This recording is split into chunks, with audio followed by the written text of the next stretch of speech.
Denver Public Schools wants to get emergency information to parents much quicker. This after police responded to a threat at Northfield High School last month.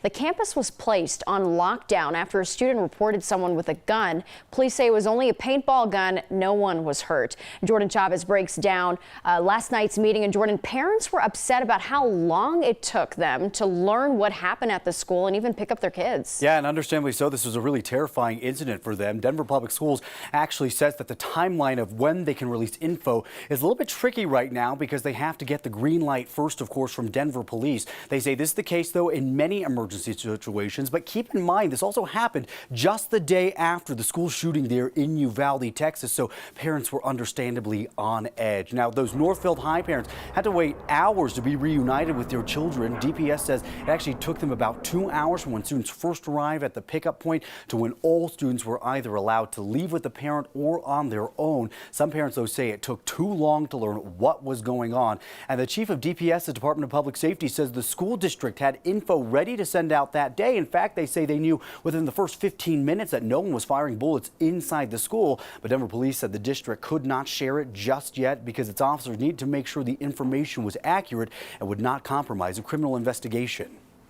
But I'm also okay, pushing on them to say, listen, we have parents that are, waiting on communication from us, and waiting 45 minutes to an hour is just not going to cut it for a parent. And where do we meet the police department halfway? And through our relationship, them understanding what our needs are and us understanding what their needs are.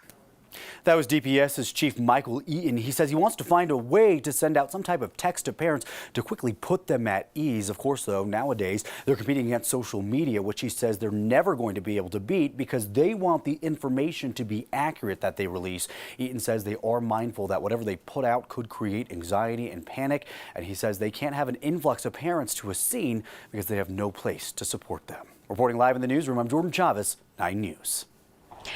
Right now, a 25-year-old is facing manslaughter charges, accused of selling fentanyl to a person who died after taking it. Boulder County's district attorney says it took about a month to identify the suspect, who was found and arrested with more than 75 fentanyl pills and a gun.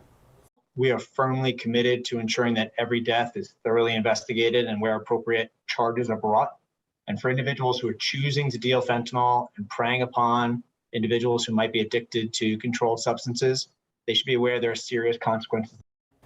The suspect faces up to 12 years in prison. Boulder's DA says if the victim had died after Colorado's new fentanyl law took effect, then the potential sentence could have been closer to 32 years. That law goes into effect next month on July 1st. This morning, 2 people are in custody in connection to this weekend's mass shooting in Philadelphia. Police and U.S. Marshals arrested Rasheen Vereen on Monday evening. He will likely face attempted murder, aggravated assault, and several other charges. They also arrested 18-year-old Quran Garner earlier in the day on similar charges. 3 people were killed and 11 others injured in Saturday night's shooting in a popular entertainment district of Philly. And an update this morning, the trial for 2 former Minneapolis police officers charged in connection with the 2020 murder of George Floyd has now been delayed. The hearing was set for next week. The Hennepin County judge agreed to grant a defense motion to delay the trial until January 5th to improve prospects for a fair trial.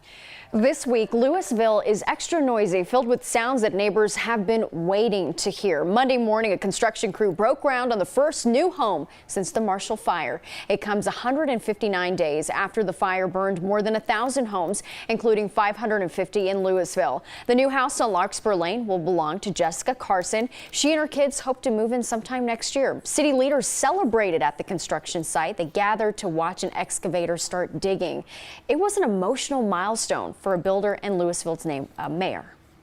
All the clients we're working with, they weren't going into this year looking to build a new home.